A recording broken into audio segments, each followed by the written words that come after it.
Hello, तो चलिए आज स्टार्ट करते हैं आपका क्लास 10 का ज्योग्राफी का पहला चैप्टर। हम पढ़ रहे थे संसाधन और उसका उपयोग, और कुछ क्वेश्चनों को हमने पिछली कक्षाओं में देखा था, उसी क्वेश्चन को और आगे हम बढ़ाते हैं। चलिए, हमारा सबसे पहला क्वेश्चन है, देखिएगा कि निजी संसाधन और सामुदायिक संसाधन क्या है। सबसे पहला क्वेश्चन है आज का कि निजी संसाधन और सामुदायिक संसाधन। देखिएगा ध्यान से, पहला क्वेश्चन है कि निजी संसाधन और सामुदायिक संसाधन क्या है। सबसे पहले बात करते हैं हम निजी संसाधन का। तो कहता है कि देखिएगा कि जिन वस्तुओं पर निजी या जिन वस्तुओं पर किसी खास व्यक्ति का निजी स्वामित्व होता है, जिन वस्तुओं पर किसी खास व्यक्ति का निजी स्वामित्व होता है। कहने का निजी का मतलब क्या है? अपना, अपना खास। जैसे मान लेते हैं कि जैसे ये बोर्ड मेरा है, तो हम इस पर अधिकार जमा सकते हैं, नहीं जमा सकते हैं? हाँ, ये बोर्ड मेरा है। जैसे आप कह सकते हैं कि आप जो जिस कॉपी में लिख रहे होंगे वो कॉपी आपका होगा, जो मोबाइल में पढ़ रहे होंगे कह सकते हैं कि वो मोबाइल आपका होगा। उसी प्रकार कहता है कि निजी संसाधन के बारे में कि जिन वस्तुओं पर किसी खास व्यक्ति का निजी स्वामित्व होता है, यानी निजी अधिकार होता है, उसे हम निजी संसाधन कहते हैं। जैसे कृषि भूमि। अच्छा, कृषि भूमि की अगर बात करेंगे, आप जो आपके पिता जो किसानी करते होंगे, वो जो भूमि हो सकता है कि आपका हो। अगर आपके नाम पे, आपके पिताजी के नाम पे होंगे तो जरूर है कि वो आपका निजी भूमि होगा। वहीं बात करेंगे आपका घर का मकान, ये तो जरूर आपके नाम पे होगा सर, है कि नहीं? या आपके पिताजी के नाम पे होगा, ये आपका निजी है सर। अच्छा, कार, अगर आपके पिताजी कार लेते हैं या फिर कार होगी तो वो भी आपका क्या होगा? निजी ही होगा। और बात करेंगे मोबाइल फोन, जिस फोन में आप अभी वीडियो देख रहे होंगे वो जरूर आपका निजी, आपके पिताजी का निजी होगा। तो निजी का सीधा संबंध है आपके अधिकार से, कि जिसमें आपका अधिकार हो जाए वही सामान आपका क्या हो जाता है? निजी हो जाता है। चलिए बात करते हैं नेक्स्ट। दूसरा है सामुदायिक। सामुदायिक संसाधन क्या है? नाम ये, निजी में खुद का, समुदाय में एक से अधिक व्यक्तियों का। चलिए बात करते हैं जैसे कि जिन संसाधन का उपयोग पूरे समुदाय, गांव या नगर के सभी लोगों के लिए सुलभ होता है। समुदाय का सीधा 3 मतलब बताया गया है कि समुदाय का मतलब है गांव। एक गांव में, जैसे हम मंजोरा पंचायत में रहते हैं, मंजोरा गांव में रहते हैं। उधर जैसे बात करेंगे नगर, जैसे कि मान लेते हैं हम अगर मधेपुरा जाते हैं, अगर हम बात करते हैं सभी लोग के लिए, तो गांव और नगर के सभी लोगों के लिए सुलभ होता है। सुलभ का मतलब क्या है? आसान। जो गांव को और नगर में जो भी चीजें होती है सभी लोगों के लिए क्या हो? सुलभ हो, आसान हो। जैसे कि एग्जांपल के तौर पर बहुत अच्छे समझ जाएगा, जैसे चारागाह। चारागाह जो किसी एक व्यक्ति के लिए नहीं होगा, पूरे समूह, पूरे गांव, पूरे समुदाय के लिए होगा। जैसे बात करें खेल का मैदान, क्या आपका पर्सनल तो नहीं होगा? वहां कोई भी खेल सकता है, आप खेल सकते हैं, आपके दोस्त खेल सकते हैं, और भी कोई दूसरी टीम खेल सकती है, किसी का पर्सनल नहीं है। ये समुदाय में है। शमशान भूमि, अच्छा अकेला क्या जलाने के लिए आपका होगा? नहीं ना। शमशान भूमि आप अगर देखे होंगे आपके आसपास होगा, तो उसमें जितने भी होते हैं सारे गांव के सारे लोग उसमें अपने मृतकों को जलाते हैं। वही बात करेंगे पंचायत भवन। पंचायत भवन क्या किसी का पर्सनल होता है? नहीं, उसमें सभी व्यक्तियों का अधिकार होता है। अच्छा, बात करेंगे विद्यालय की। क्या विद्यालय किसी का पर्सनल है? नहीं है सर, उसमें सभी व्यक्तियों का अधिकार है, पूरे गांव का अधिकार है। तो ऐसे संसाधन जो गांव और शहर यानी गांव और नगर में सभी लोगों के अधिकार का है, उसे क्या कहते हैं? सामुदायिक। और ऐसी वस्तुएं जिस पर केवल आपका अधिकार है, उसे क्या कहते हैं? निजी संसाधन कहते हैं। चलिए बात करते हैं दूसरा, राष्ट्रीय संसाधन किसे कहते हैं? क्या सरकार किसी की निजी भूमि का अधिग्रहण कर सकता है? देखिए सिंपल सी बात है, देखिएगा ध्यान से कि राष्ट्रीय संसाधन किसे कहते हैं। राष्ट्रीय संसाधन का सीधा मतलब है कि जो पूरे राष्ट्र का है, और कहता है कि क्या सरकार किसी भी निजी भूमि का अधिग्रहण कर सकता है। देखिएगा ध्यान से, तो कहता है कानूनी या वैधानिक रूप से किसी देश की सीमा के अंदर पाए जाने वाले सभी प्रकार के संसाधन राष्ट्रीय संसाधन कहलाते हैं। यानी कि जानते हैं आप और हम लोग कहाँ रहते हैं? भारत में रहते हैं। और भारत के अंदर जितनी भी सामानें हैं सर, भारत के अंदर जितनी भी सरकारी सामानें हैं सर, सब पर किसका अधिकार है सर? हमारे देश का, हमारा राष्ट्र का, हमारे भारत का। तो भारत को हम क्या कहते हैं? राष्ट्र के नाम से भी संबोधित करते हैं। किसी भी देश को हम राष्ट्र के नाम से भी संबोधित करते हैं। यानी कि किसी देश के अंदर किसी भी सामान का जो सरकारी अधिकार होता है, उसे को हम क्या कहते हैं? उसे को हम क्या कहते हैं? राष्ट्रीय संसाधन कहते हैं। बात करेंगे हाँ, देश के विकास जैसे सड़क, रेल लाइन या नहर निर्माण के लिए सरकार उचित मुआवजा देकर किसी भी व्यक्ति की निजी भूमि का अधिग्रहण कर सकता है। अच्छा, अगर ये बताइए कि मान लेते हैं कि अपने गांव में, जैसे कि मेरा गांव है, वहां पे अभी जैसे कि आप जानते हैं कि आप नहीं भी जानते होंगे, आपको बता दें कि मेरे गांव में रेल लाइन नहीं है। रेल लाइन नहीं है तो क्या करेगी? अगर रेल लाइन बिछाना होगा तो कहीं ना कहीं उसको जमीन चाहिए। अच्छा, जमीन होगा तो ऐसा भी तो हो सकता है कि किसी का निजी जमीन किसी के पक्ष में आ जाए, किसी का निजी जमीन भी सरकारी में उसको लेना हो कि भैया हमको इधर से ट्रेन गुजारना है, कृपया अपना जमीन दीजिएगा तो हमको रास्ता सुलभ हो जाएगा, है कि नहीं। तो उस वक्त आपको देना ही पड़ेगा सर। और देने का सबसे बड़ी बात है कि आपको जो है उचित मुआवजा मिल जाएगा, जो आपको धनराशि चाहिए वो उचित तरीके से आपको मिल जाएगा, सरकारी रेट से हो सकता है थोड़ा ज़्यादा भी मिल जाए सर, ठीक है। तो बात करेंगे सर कि हाँ, देश के विकास, जैसे कि अगर सड़क बनाना होगा, मान लेते हैं कि रेल लाइन बिछाना होगा, हो सकता है कि नहर निर्माण करना होगा, तो सरकार आपको जो है अच्छी रकम देकर आपसे वो जमीन को ले सकती है, हो सकता है आपको और कहीं भी आपको जमीन भी दिलाई जा सके। तो बात करते हैं कि सरकार उचित मुआवजा देकर किसी भी व्यक्ति की निजी भूमि को क्या कर सकता है, अधिग्रहण कर उस पर क्या क्या निर्माण कर सकता है, सड़क निर्माण कर सकता है, रेल लाइन निर्माण कर सकता है, नहर निर्माण कर सकता है, ठीक है सर। अच्छा, आप कुछ दिन पहले एक शॉर्ट वीडियो में देखे होंगे कि बीच में घर था और दोनों तरफ से ऐसे रोड निकाल दिया गया था, तो कोई व्यक्ति ऐसा रहा होगा जो कि वो घर देने से मना कर दिया होगा, उनके दोनों तरफ से रोड निकाल दिया, वो बेचारा परेशान होकर लास्ट में सरकार को जमीन दे ही दी थी। तो सरकार से उलझना जो है वो बहुत बेकार है, इसलिए अगर वो कहे तो आप जो है अच्छी रकम लेकर उन्हें आप सौंप दीजिए। चलिए बात करते हैं सर नेक्स्ट। किसी देश की समुद्री सीमा में राष्ट्रीय और अंतर्राष्ट्रीय संसाधन का क्षेत्र कहां तक है। अभी जैसे हम बात किए निजी का, जो पर्सनल होता है निजी कहते हैं, जो गांव या शहर सबके लिए होता है उसे हम सामुदायिक कहते हैं, और जो पूरे देश के लिए होता है उसे हम राष्ट्रीय कहते हैं। और राष्ट्र को अगर चाहिए आपकी भूमि तो वो ले सकता है उचित दाम देकर। उसी तरह हम बात करेंगे कि किसी देश की समुद्री सीमा में राष्ट्रीय और अंतर्राष्ट्रीय संसाधन का क्षेत्र कहां तक होता है। बात करेंगे राष्ट्रीय समुद्री संसाधन में, सागर तट से 12 समुद्री मील, 12 समुद्री मील देखिएगा, 12 समुद्री मील यानी कि कितना किलोमीटर बताया जा रहा है, 19.2 किलोमीटर, लगभग हम 20 किलोमीटर मान लेते हैं। तो अगर जैसे आप देखे हैं कि पूरी दुनिया में क्या है, महासागर भरा हुआ है सर, और अलग अलग जगह पे सागरों में भी बटा है, तो कहा जाता है कि एक देश जो है जिसके आसपास जैसे पानी का क्षेत्र है सर, मान लेते हैं कि ये क्षेत्र जो है ये पानी का क्षेत्र है, ये हमारा भारत है, मान लेते हैं कुछ समय के लिए एक भारत का नक्शा हम बनाते हैं ऐसे से छोटा सा, मान लेते हैं कि ये भारत का नक्शा है फिलहाल, और इनके क्षेत्र में जो ये पानी है सर, ये जो क्षेत्र में पानी है सर, बात करेंगे कि इनमें कहाँ तक अधिकार हो सकता है, इस पानी में कहाँ तक है। जैसे कि आप जानते हैं कि आपका घर होता है निजी, उनके आगे भी आपका अधिकार होता है कि नहीं होता है, कि जहाँ तक रोड होगा वहाँ तक आपका अधिकार होगा। उसी प्रकार से एक देश है और देश में कहाँ तक इस जल में आपका अधिकार है, तो याद रखिएगा कहता है 20 किलोमीटर तक, यानी इस जल में आपका अधिकार कहाँ तक है, यानी 20 किलोमीटर तक जो है आपका अधिकार होगा, ये बात आप याद रखिएगा।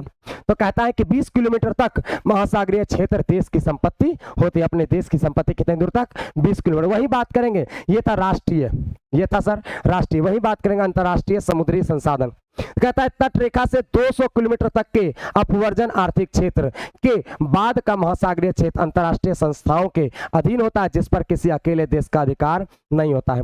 कहता है, अब जानते हैं कि पूरे दुनिया में जो है महासागर भरा हुआ है।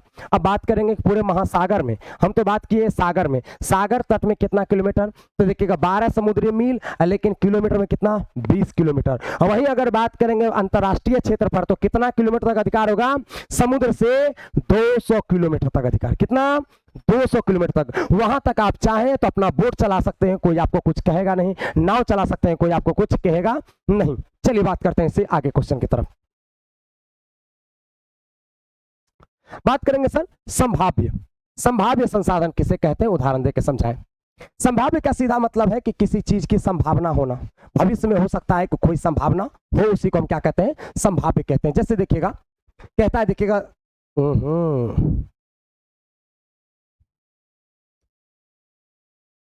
देखिएगा संभाव्य संसाधन के बारे में बात करेंगे कि वे संसाधन जिनका उपयोग भविष्य में उचित तकनीक उपलब्ध होने पर किया जा सके, लेकिन वर्तमान में उनका पूरी तरह उपयोग नहीं हो रहा हो, उसे क्या कहते हैं, संभाव्य कहते हैं।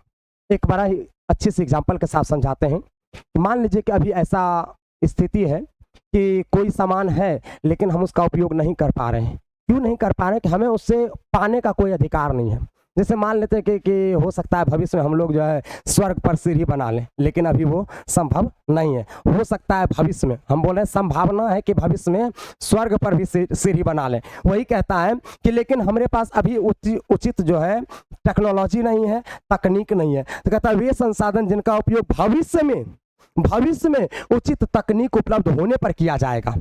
उचित तकनीक जब हमें होगा, जब हमारे पास टेक्नोलॉजी होगा, तो हो सकता है हम स्वर्ग पे भी सीढ़ी बना लें। तो कहता है कि उपलब्ध होने पर किया जा सके, लेकिन वर्तमान में अभी वैसा नहीं है सर। कहता है वर्तमान में उनका पूरी तरह से उपयोग नहीं हो रहा है, उसे हम क्या कहते हैं, संभाव्य। जो भविष्य में करेंगे उसी को हम संभाव्य कहते हैं, संभावना कहते हैं। एग्जाम्पल के तौर पर लिया गया है कि भारत के पूर्वी एवं पश्चिमी तट, असम, हिमाचल प्रदेश और राजस्थान में क्या क्या है देखिएगा। कहाँ कहाँ भारत के पूर्वी और पश्चिमी तट, जैसे कि असम, हिमाचल प्रदेश और राजस्थान। 3 जगह का नाम याद रखिएगा सर कि असम, हिमाचल प्रदेश और राजस्थान। असम, हिमाचल प्रदेश, राजस्थान। असम, हिमाचल प्रदेश, राजस्थान। ये 3 जगह पे अभी भी पेट्रोलियम, सौर ऊर्जा और पवन ऊर्जा मिलने की अपार संभावनाएं हैं भविष्य में सर। ठीक है, जिनसे हमें ज्यादा से ज्यादा ऊर्जा मिल सकती है। कौन कौन सा जगह है सर? एग्जाम में पूछेगा कि भविष्य में मिलने वाली संभावनाएं जो है कहाँ कहाँ से हो सकती है, किस किस राज्य से। नाम है असम, दूसरा हिमाचल प्रदेश और तीसरा राजस्थान। ये बात आप याद रखिएगा सर। चलिए वही बात करते हैं सर। अगला, ज्ञात संसाधन किसे कहते हैं? अब संभाव्य क्या समझ गए कि भविष्य में जो हमें प्राप्त होगा उसे क्या कहते हैं, संभाव्य कहते हैं। वही बात करेंगे ज्ञात का। ज्ञात क्या होगा? तो भैया जिन संसाधन को खोजकर उनका उपयोग शुरू किया जा चुका है उन्हें हम ज्ञात कहते हैं। ज्ञात मतलब क्या? जो हमें प्राप्त हो चुका है, जिन्हें हम उचित तकनीक से हम प्राप्त कर चुके हैं, हम उसका उपयोग कर चुके हैं, प्राप्त कर चुके हैं। ठीक है, जिसका हम उपयोग अभी कर चुके हैं, जिसका उपयोग कर चुके हैं, करेंगे नहीं, कर चुके हैं। जिसका करेंगे उसे संभाव्य कहते हैं, जिसका कर चुके हैं उसे हम ज्ञात कहते हैं। तो जिन संसाधन को खोजकर उनका उपयोग शुरू किया जा चुका है उसे को हम क्या कहते हैं, ज्ञात। जैसे कि असम, बॉम्बे, हाय और गुजरात के तेल कुएं से निकाला जा रहा है और पेट्रोलियम निकाला जा रहा है। देखिए, तेल कुएं से निकाला जा रहा है और पेट्रोलियम भी निकाला जा रहा है। याद रखिएगा इन जगह पर सब निकाला जा रहा है। लेकिन हम बताएं कि कहाँ कहाँ से भविष्य में संभावना है, वो है सर देखिएगा कहाँ कहाँ, असम, हिमाचल प्रदेश, राजस्थान, ये भविष्य में निकाला जाएगा। और अभी कहाँ से निकाला जा रहा है तो वो है सर देखिएगा असम और बॉम्बे, हाय और गुजरात से तेल कुएं और पेट्रोलियम निकाले जा रहे हैं। तेल का कुआं, तेल निकाला जा रहा है और पेट्रोलियम निकाला जा रहा है। भविष्य में कहाँ कहाँ, फिर से आप बता रहे हैं भविष्य में कहाँ कहाँ से निकाले जाएंगे, तो असम, हिमाचल प्रदेश और राजस्थान। और अभी कहाँ से निकाला जा रहा है तो याद रखिएगा वो है असम, बॉम्बे और गुजरात। चलिए बात करते हैं नेक्स्ट। कहता है कि भंडारित संसाधन से क्या तात्पर्य है, विकासशील देश में इनकी क्या स्थिति है। चलिए बात करेंगे भंडारित। हमने संभावित की बात की जो भविष्य में संभावना है, हमने ज्ञात की बात की जो अभी हमें प्राप्त है। हम बात करेंगे भंडारित, जिसको हम जमा करके रखे हैं। जमा करके क्यों रखे हैं भैया? हम पैसा को जमा करके क्यों रखते हैं? भविष्य में उपयोग करने के लिए। उसी प्रकार के भंडारित का मतलब है कि जैसे आप भोज घर में देखिएगा एक भंडार घर होता है। भंडार घर में पहले से सामान क्या करते हैं, ला के रखते हैं और जिस दिन काम होता है उस दिन हम निकाल के उसका प्रयोग करते हैं। सेम वही है भंडारित संसाधन भी सर। कहता है कि पृथ्वी के अंदर बहुत गहराई में उपलब्ध हुए संसाधन जिनकी खोज और उपयोग के लिए अभी तक तकनीक या धन का अभाव है और भंडारित संसाधन कहलाते हैं। देखिएगा कहता है क्या भंडार में है, हम जानते हैं वहां पे भंडारित है, लेकिन अभी उनका उपयोग ना करके हम भविष्य में उनका उपयोग करेंगे। कब? भविष्य में जिनका हम उपयोग करेंगे। हमें पता है कि यहाँ है, हम निकाल भी सकते हैं, लेकिन अभी उसका उपयोग ना करके कब करेंगे? भविष्य में उसका उपयोग करेंगे। उसी को हम क्या कहते हैं? भंडारित संसाधन। कहता है कि विकासशील देशों में तकनीक की कमी के कारण, हमारा देश कौन सा है भैया? हमारा देश है विकासशील। और विकसित देश बताए हुए हैं हम आपको। अमेरिका कैसा देश है? विकसित देश है। और हमारा देश कैसा है? विकासशील देश है। तो कहता है कि विकासशील देश में तकनीक की कमी के कारण ऐसे संसाधन का उत्पादन नहीं हो पा रहा है अभी भी, लेकिन विकसित देश में इसका उपयोग हो रहा है, लेकिन विकासशील देश में नहीं हो रहा है। जैसे अपना भारत, यहाँ पे अभी भी नहीं हो पा रहा है। बात करेंगे संचित संसाधन किसे कहते हैं, इसका उपयोग कब किया जा सकता है? संचित का सीधा मतलब सेम भंडारित के तरह है सर। ठीक है, भंडार करके रखना। उसी तरह संचित का मतलब है जमा करके रखना। संचित का मतलब जमा करके रखना। जमा करके रखना को ही संचित कहते हैं। जैसे कि वे संसाधन जिन्हें उपयोग में लाने की तकनीक तो उपलब्ध है, हम जानते हैं कि उसको कैसे निकाला जाएगा, हम जानते हैं कि उस खनिज को कैसे निकाला जाएगा, परंतु वर्तमान में उनका उपयोग सीमित मात्रा में या नहीं हो रहा है। लेकिन हम जानते हैं कि कैसे निकाला जाएगा, लेकिन अभी हम उसका उपयोग ही नहीं कर रहे हैं, उसका हम उपयोग अभी नहीं कर रहे हैं। और उन्हें भविष्य के लिए क्या कर दिया? हम सुरक्षित रख दिए। भविष्य के लिए सुरक्षित जमा करके रखें। क्या करके रखें? जमा करके रखें। जब जरूरी होगा तब निकालेंगे। है कि नहीं। अभी जैसे देखिएगा आपको बहुत सारा गैस का दिक्कत हो रहा है, अभी बाय मिस गैस मिल जाए तो हम कहेंगे उसको भंडार करके इसको संचित करके रखो, भविष्य में प्रयोग करेंगे जखनी सब देश का गैस खत्म हो जाएगा। समझ रहे हैं, उसी को कहते हैं जमा करके रखना, संचित करके रखना। उसका उपयोग कब करेंगे, भविष्य में। हमको पता है कहाँ है लेकिन अभी नहीं निकालेंगे, हम क्या करके रखें, जमा करके रखें, संचित करके रखें। इस बात को याद रखिएगा, ठीक है ना। तो उसी को हम क्या कहते हैं, संचित संसाधन कहते हैं। जैसे नदियां और समुद्र का पानी जिससे भविष्य में बड़े पैमाने पर हाइड्रोजन ईंधन बनाया जा सकता है। अच्छा ठीक है, जैसे नदी और पानी का सीधा सूत्र आप जानते हैं क्या है, H2O। और H2O से क्या बनाना है सर, हमको हाइड्रोजन बनाना है। क्या बनाना है, हाइड्रोजन। क्या प्राप्त करना है भविष्य में, H2O सूत्र होता है जल का, और जल से क्या प्राप्त करना है भविष्य में, हाइड्रोजन। और हाइड्रोजन ईंधन सबसे अच्छा ईंधन होता है। अगर पूछेगा ईंधनों में सबसे अच्छा ईंधन कौन सा है, तो आंसर में याद रखिएगा, ऑब्जेक्टिव में पूछेगा तो आप मारिएगा हाइड्रोजन में, ठीक है ना। तो याद रखिएगा अभी फिलहाल हम इसका उपयोग नहीं कर रहे हैं, जमा करके रखे हैं। फिलहाल हम बिजली पैदा कर रहे हैं नदी और समुद्र से, लेकिन अभी हम इससे हाइड्रोजन प्राप्त नहीं कर रहे हैं। करेंगे कब, भविष्य में करेंगे। चलिए बात करते हैं, अगले क्वेश्चन पे आते हैं। बात करते हैं हाइड्रोजन को भविष्य का सर्वोत्तम ईंधन क्यों माना जाता है और वर्तमान में इसका उपयोग सीमित क्यों है। देखिएगा ध्यान से, क्वेश्चन आ ही गया सर, अच्छे से समझते हैं इसके बारे में। हाइड्रोजन गैस जल से आसानी से प्राप्त की जा सकती है, जानते हैं H2O। H2O ये हाइड्रोजन आपको मात्रा दिख रहा है सर, H2O दिख रहा है सर। कहता है कि हाइड्रोजन गैस यानी कि हाइड्रोजन गैस जल से, जल का सूत्र क्या होता है सर, H2O होता है। इससे हमको क्या प्राप्त करना है भविष्य में, हाइड्रोजन। तो हाइड्रोजन गैस पूछेगा कि जल से हाइड्रोजन गैस यानी कि हाइड्रोजन गैस किससे प्राप्त होगा, तो हमें बताना है कि जल से।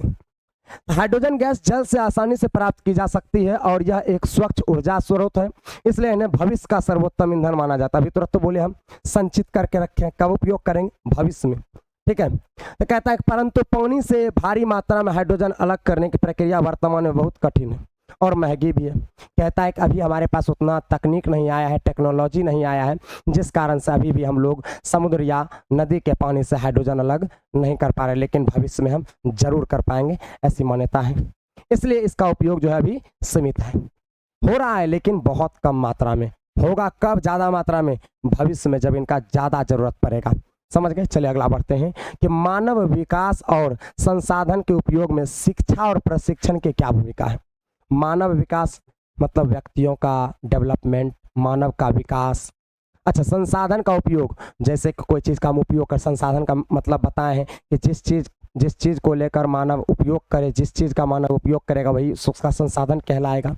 तो मानव विकास और संसाधन के उपयोग में शिक्षा और प्रशिक्षण। अच्छा ये बताइए कि अगर लोग में शिक्षा नहीं होता, एजुकेशन नहीं होता और उसके बाद प्रशिक्षण नहीं होता, तो क्या वो किसी चीज़ का खोज कर पाता।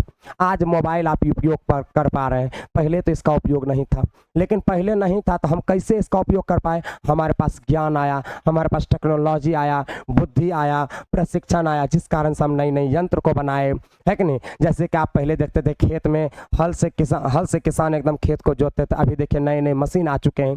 तो कहता है कि समुचित शिक्षा और प्रशिक्षण द्वारा ही मानव का विकास होता है। शिक्षा और प्रशिक्षण से क्या होता है, मानव का विकास हो रहा है, डेवलपमेंट हो पा रहा है, जिससे वह विकसित मानव संसाधन बनता है। सही बात है। तो ज्ञान से विकास कर रहा है और विकास से क्या रहा है, विकसित मानव संसाधन बन रहा है। एक कुशल मानव ही विवेकपूर्ण तरीके से संसाधन का उपयोग, विकास और नई तकनीक जैसे मशीनों और बिजली का आविष्कार कर पा रहा है। अच्छा, आज से ऐसे पहले का ही नहीं था कि लोग ऐसा खोज क्यों नहीं कर पा रहे थे भारत में। पहले सबसे बड़ा दिक्कत क्या था कि लोग ज़्यादा पढ़े लिखे नहीं थे, लेकिन जैसे जैसे लोग पढ़ने लिखने लगे, ज्ञान प्राप्त करने लगे, और ज्ञान की प्राप्ति के बाद आप भी कोई साइंटिस्ट बनिएगा, कोई कुछ बनिएगा, एक नया खोज कीजिएगा। तो इसी तरह एक नए खोज से याद रखिएगा, जो नया खोज होगा, जो मानव के लिए अगर वो खोज मानव के लिए उपयोगी होगा, तो जरूर है कि वो क्या कहलाएगा, मानव संसाधन कहलाएगा। तो कहता है कि कुशल मानव ही विवेकपूर्ण तरीके से संसाधन का विकास कर सकता है और नई तकनीक टेक्नोलॉजी जैसे मशीन और बिजली का आविष्कार आप भी जानते हैं किया जा रहा है। मोबाइल चला रहे हैं, आप जानते हैं बिजली पैदा कर रहे हैं, तो जैसे मशीन और बिजली का आविष्कार कर पा रहा है। चलिए बात करते हैं नेक्स्ट, संसाधन के अत्यधिक दोहन से क्या दुष्परिणाम सामने आ रहा है। अच्छा, कहता है कि शुरुआत में ही बताए कि संसाधन लिमिट मात्रा में है। इस संसाधन को पाने के लिए ही अनेक देश एक दूसरे से आज लड़ाई कर रहे हैं। जैसे रूस और यूक्रेन का लड़ाई आप सब देख रहे थे, अभी ईरान का लड़ाई चल रहा है। उसी प्रकार से कहता है कि संसाधन के अत्यधिक दोहन से क्या दुष्परिणाम होगा, क्या हानि हो सकता है। तो कहता है अधिक से अधिक धन कमाने और अमीर बनने की होड़ प्राकृतिक संसाधन का आंख मूंद कर अत्यधिक दोहन किया जा रहा है। सही बात है भाई। अभी लोग जो है कुछ नहीं सोच रहा है, लोग अपने भाई से ज्यादा अमीर बनना चाह रहा है। तो कहता है कि लोग जल्दी से जल्दी धन कमाना और अमीर बनने के लिए अत्यधिक क्या कर रहा है सर, प्राकृतिक संसाधन का आंख मूंद कर उसका क्या कर अत्यधिक दोहन। आज अगर आप देखिएगा तो देखिए वृक्षों को काटा जा रहा है। आप सुने होंगे इधर न्यूज़ तमिलनाडु में, अच्छा इससे पहले आप सुने होंगे चिपको आंदोलन के नाम से भी, जिसमें वृक्ष काटने से कुछ महिलाओं ने वृक्ष से चिपक कर चिपको आंदोलन का नाम दिया था, जिसके प्रणेता सुंदरलाल बहुगुणा है। ऑब्जेक्टिव क्वेश्चन पूछता है, आपसे जरूर याद रखिएगा कि चिपको आंदोलन के प्रणेता कौन है, सुंदरलाल बहुगुणा है। तो पेड़ वृक्ष को जो है ज्यादा से ज्यादा काटा जा रहा है कि भैया उनका ज्यादा फायदा हो सके, लेकिन दूसरी तरफ घाटा भी हो रहा है सर। तो कहता है कि जल्दी से जल्द पैसा कमाने और अमीर बनने की होड़ मची है, जिसके कारण क्या हो रहा है, आंख मूंद कर अत्यधिक दोहन किया जा रहा है प्राकृतिक संसाधन का सर। प्राकृतिक संसाधन जैसे आपको बताया पेड़ वृक्ष जो है ये प्राकृतिक है सर। अच्छा, इसके दुष्परिणाम स्वरूप पर्यावरण प्रदूषण हो रहे हैं। जैसे पेड़ कटेंगे तो आप जानते हैं कि हमारा जो CO2 छोड़ा जाता है, हमारे द्वारा जो CO2 छोड़ा जाता है वो कौन एब्जॉर्ब करेगा, वो कौन आखिर लेगा। तो अगर पेड़ वृक्ष नहीं रहेगा तो हमको ऑक्सीजन कैसे मिलेगा, ये बताइए, मिलेगा। तो पेड़ ही ऐसा चीज है जो कि ऑक्सीजन को छोड़ता है और हम लोग जो CO2 छोड़ते हैं उसको लेता है। और हमरे और पेड़ में जो है ना बाप बेटा जैसा रिश्ता है, एकदम गहरा रिश्ता। अगर वो नहीं होगा तो हम नहीं होंगे, सीधी सी बात है। और हम नहीं होंगे तो हो सकता है वो भी ना हो, है कि नहीं, क्योंकि उसको चाहिए CO2 और हमको चाहिए O2। हम छोड़ते हैं O2, वो छोड़ता है, हम छोड़ते हैं CO2 छोड़ता है O2। तो हम छोड़ते हैं CO2 तो वो लेता है, और वो छोड़ता है O2 तो हम लेते हैं। लगता है एक जैसे चक्र बना हुआ, ऐसे करके चक्र बना हुआ है, ठीक है। ये रहा मानव, ये मान लेते हैं वृक्ष, यानी ये छोड़ता है तो ये लेता है, फिर ये छोड़ता है तो ये लेता है। बड़ा ही गहरा संबंध बना हुआ है दोनों में। तो कहता है कि इसके दुष्परिणाम स्वरूप क्या होता है, पर्यावरण प्रदूषण होंगे। आप जानते हैं कि आज गाड़ियों के चलने से, कारखानाओं के चलने से CO2 की मात्रा धीरे धीरे बढ़ती जा रही है। CO2 की मात्रा से क्या होगा, बढ़ने से गर्मियाँ बढ़ रही है। आप देखिएगा दिन प्रतिदिन हर साल गर्मियाँ की जो डिग्री सेल्सियस है वो बढ़ती ही जा रही है सर। तो प्रदूषण होगा, वैश्विक तापन, अभी जैसे बात कर रहे थे सर कि गर्मी का जो है ताप बहुत ज्यादा बढ़ता जा रहा है, हर साल जो है डिग्री सेल्सियस में एकदम बढ़ोतरी होती जा रही है सर। अच्छा, कहता है कि वैश्विक तापन बढ़ता जा रहा है। अच्छा, संसाधन के तेजी से समाप्त होने का संकट सामने आ रहा है।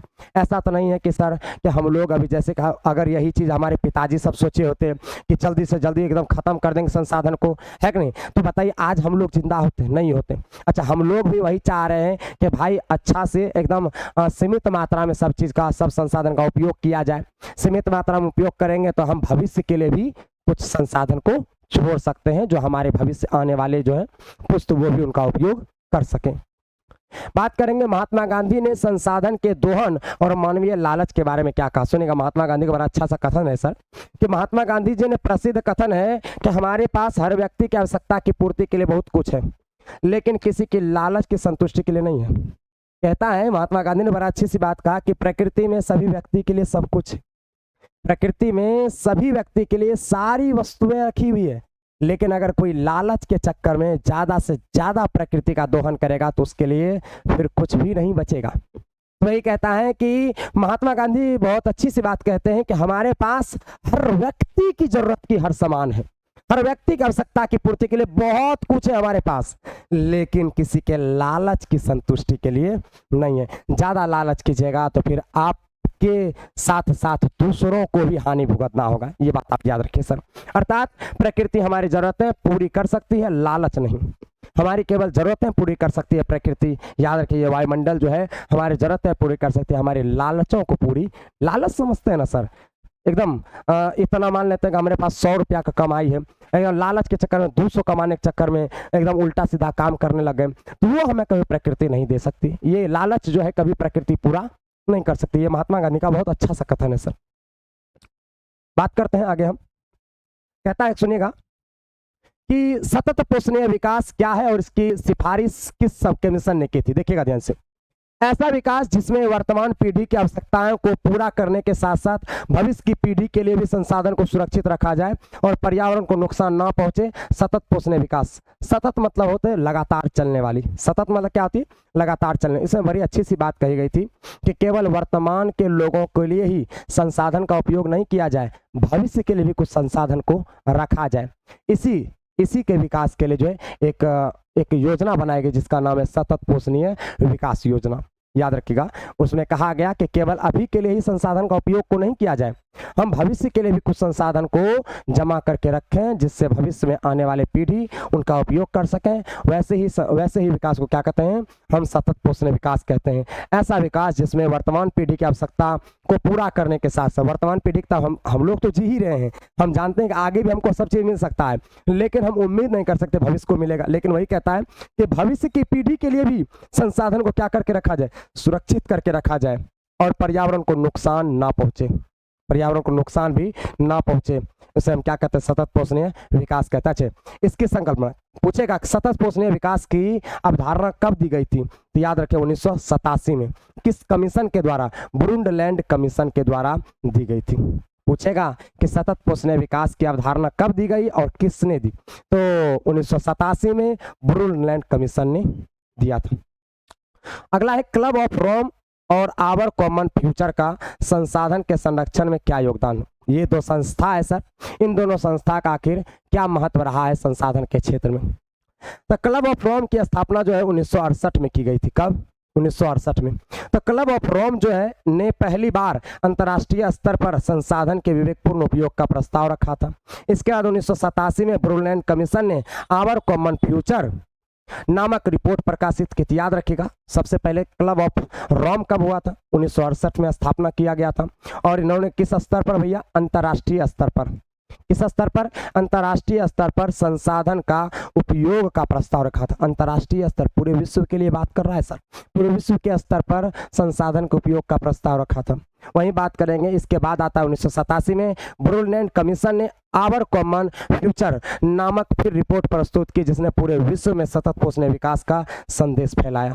तो दोनों का दोनों जो है विषय पर ही चर्चा करता है। बस इतना याद रखिए कि कौन कब दिया गया, तो याद रखिएगा कि क्लब ऑफ रोम 1968 में आया, और याद रखिएगा कि आवर कॉमन फ्यूचर 1987 में आया। किस कमीशन के द्वारा लाया गया, कि ब्रुंडलैंड कमीशन के द्वारा लाया गया था।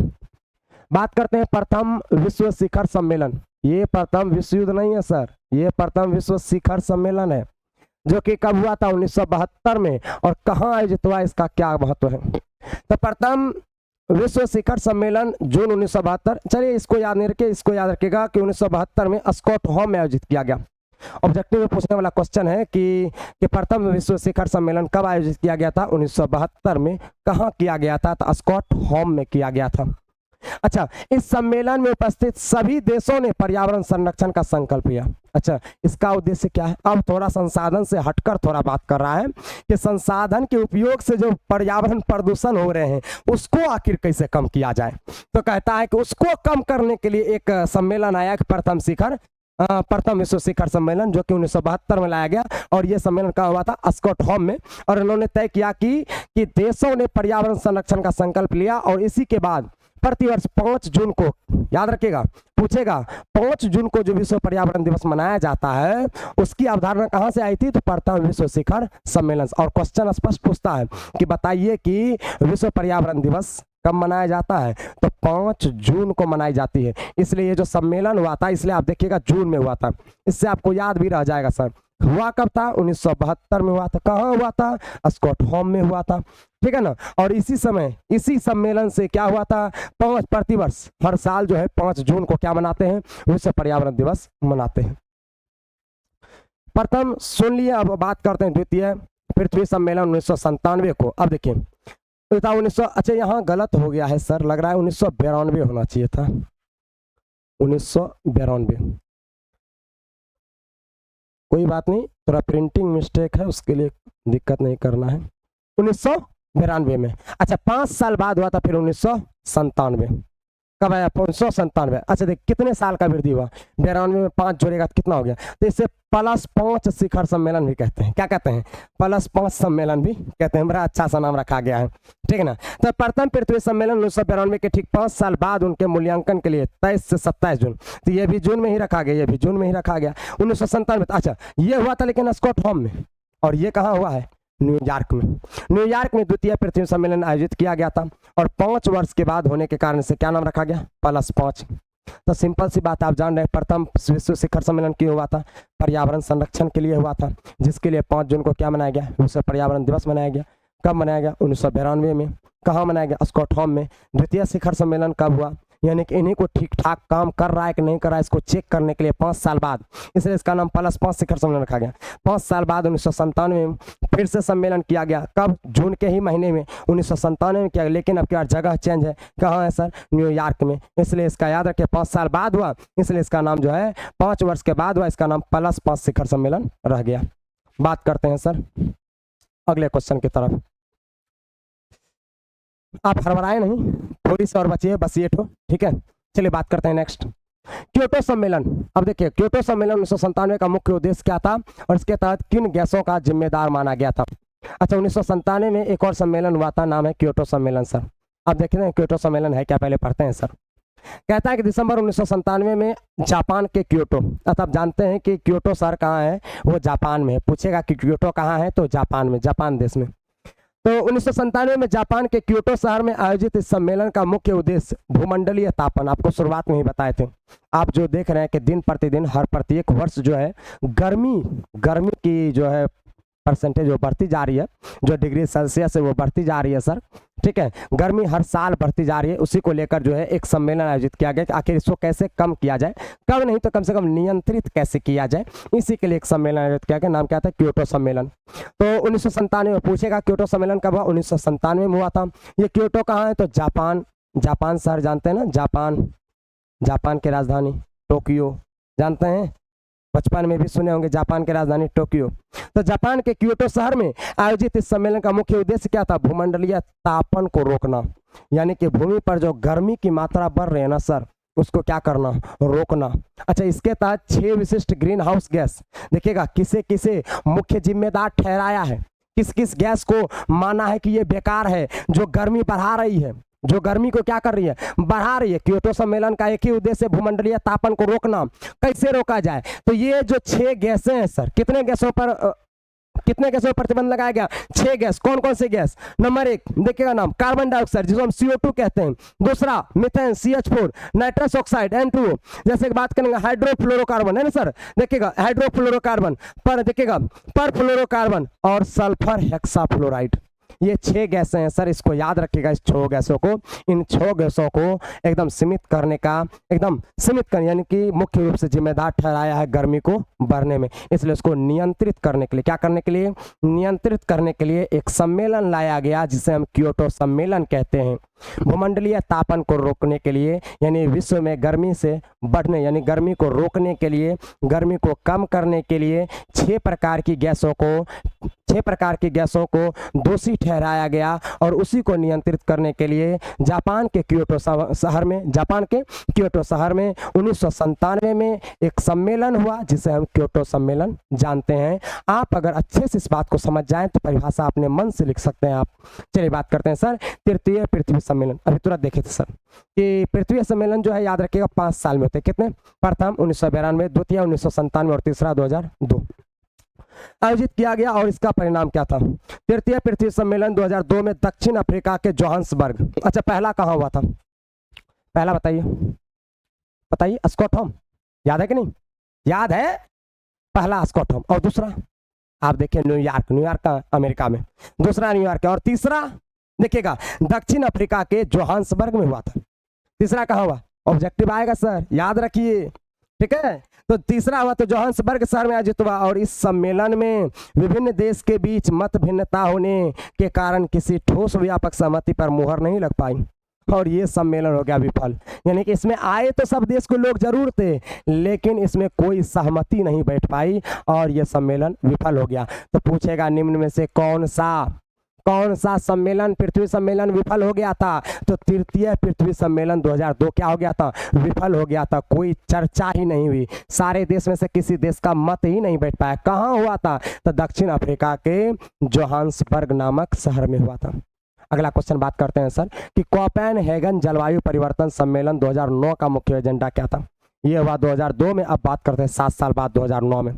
अब देखिए कोपेनहेगन कहाँ है? तो डेनमार्क। डेनमार्क एक देश का नाम है सर कि डेनमार्क के कोपेनहेगन में आयोजित 12 दिवसीय सम्मेलन 192 देश के प्रतिनिधि भाग ले। और गजब हाल है भाई, इसमें किसी देश ने मत नहीं दिया और यहाँ 192 देश आकर मिलते हैं। अगर टोटली बात करेंगे दुनिया में तो 196 देश है सर, और 196 में समझिए कि 192 देश ने भाग लिया। इससे बड़ी बात क्या हो सकती है? कहता है कोपेनहेगन जलवायु परिवर्तन सम्मेलन का मुख्य एजेंडा क्या था? तो डेनमार्क के कोपेनहेगन में आयोजित किया गया था, 192 देशों ने शामिल किया इसमें। और इसका मुख्य उद्देश्य, एजेंडा का मतलब उद्देश्य, इसका मुख्य उद्देश्य क्या था? क्या आखिर था जो ये सम्मेलन हुआ था? कहता है कि विकसित देश वर्ष 2020 तक अपने ग्रीन हाउस गैस के उत्सर्जन में भारी कटौती करें और विकसित, देखेगा, विकासशील देशों को पर्यावरण संरक्षण के लिए तकनीक सहायता दें।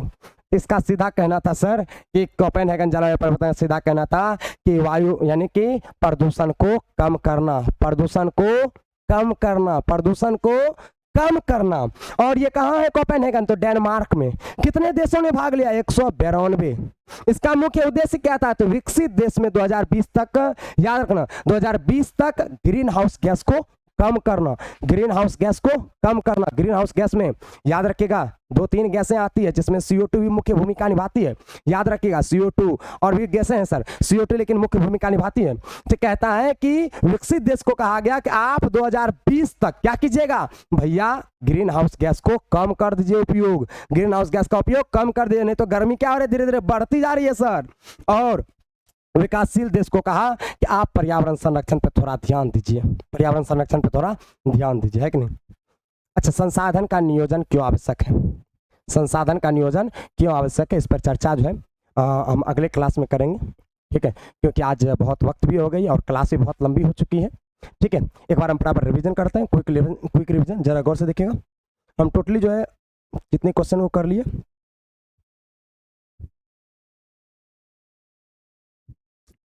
पहला निजी संसाधन, निजी के बारे में बात करें, जो खुद का है, पर्सनल है, उसे क्या कहते हैं? निजी कहते हैं।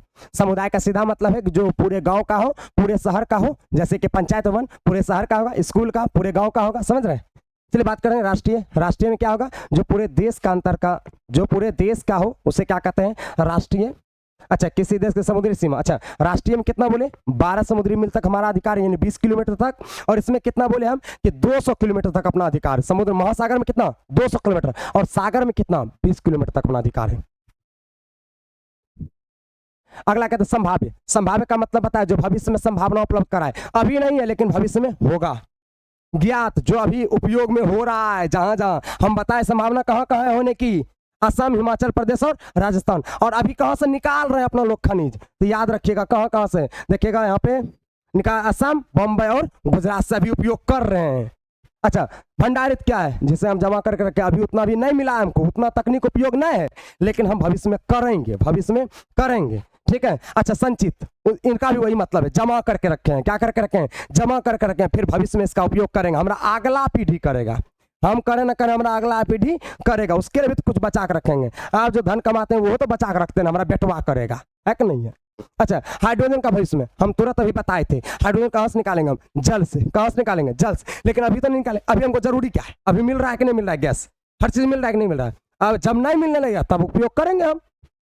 अच्छा, मानव विकास संसाधन के उपयोग में शिक्षा। अच्छा, बिना शिक्षा का तो सर कोनो गुजरे नहीं है सर, चाहे वो संसाधन में हो, चाहे मानव विकास में हो, चाहे किसी भी क्षेत्र में क्यों ना हो, बिना ज्ञान का कोई काम नहीं। इस बात को आप याद रखिए, बिना ज्ञान का कोई काम नहीं, है कि नहीं? आपके पास अगर ज्ञान नहीं है तो समझिए आप निरी मूर्ख इंसान होकर कुछ नहीं कर पाइएगा, आप व्यर्थ आदमी हो जाइएगा, व्यर्थ, जिसको हम बेकार कहते हैं।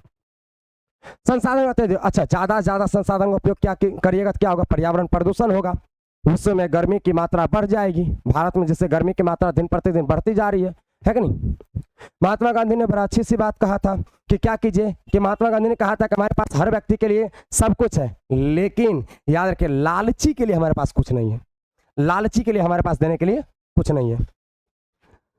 सतत पोषण हम बोले कि एकदम लगातार, एकदम पीढ़ी दर पीढ़ी जो लगातार इसका विकास होते रहे।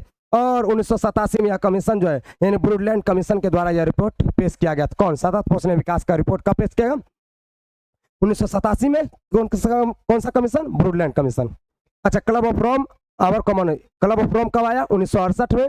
और आवर कॉमन फ्यूचर कब आया? 1987 में। प्रथम शिखर सम्मेलन 1992 में। कहाँ पे? स्कॉटहोम में। और इसी समय जो है 5 जून से विश्व पर्यावरण दिवस मनाया जाता है। 5 साल बाद हुआ तो इसे हम प्रथम +5 सम्मेलन भी कहते हैं। और ये कहाँ हुआ था? 1992 में हुआ था। कहाँ हुआ था? न्यूयॉर्क में हुआ था। क्योटो सम्मेलन कब होता है? 1997 में होता है। कुछ गैसों को इन्होंने प्रतिबंधित किया, 6 गैसों को जो हमें हानि पहुंचाती है। तृतीय पृथ्वी सम्मेलन 2002 जो कि बेचारा विफल हो गया, ये सफल नहीं हुआ, कोई देश इसमें सहमति नहीं जताया। कोपेनहेगन 192 देश ने भाग लिया। समझिए, डेनमार्क देश में 192 देश ने भाग लिया। विकसित देश को कहा गया कि आप जो है ग्रीन हाउस गैस को कम कीजिए। कब तक? 2020 तक। विकासशील को बोला थोड़ा ध्यान दीजिएगा, थोड़ा कम प्रदूषण फैलाइए। ठीक ना, हमारा सबके देश को बोला थोड़ा कम प्रदूषण फैलाइए। चलिए बात करेंगे इसके क्वेश्चन की अगले दिन। चलिए, हम उम्मीद करते हैं कि आपको ये सीरीज बहुत अच्छा लगा होगा। ठीक है, अभी भी संसाधन और उसके उपयोग का कुछ क्वेश्चन अभी बचा हुआ है, 10 से 12 क्वेश्चन और भी बचा हुआ है। तो आप हमारे साथ बने रहें, इसके लिए बहुत बहुत धन्यवाद। ठीक है, और मिलते हैं हम अगले वीडियो में। इसी तरह हमारे साथ बने रहें और अच्छा लगे तो जरूर आप जान ही रहे हैं सर, लाइक और सब्सक्राइब जरूर कर दें। और अगर कोई दिक्कत है तो कमेंट जरूर करें सर, किसी भी प्रकार की दिक्कत है कमेंट जरूर करें। चलिए ऐसा करते हैं, आज के लिए इतना ही रखते हैं। धन्यवाद।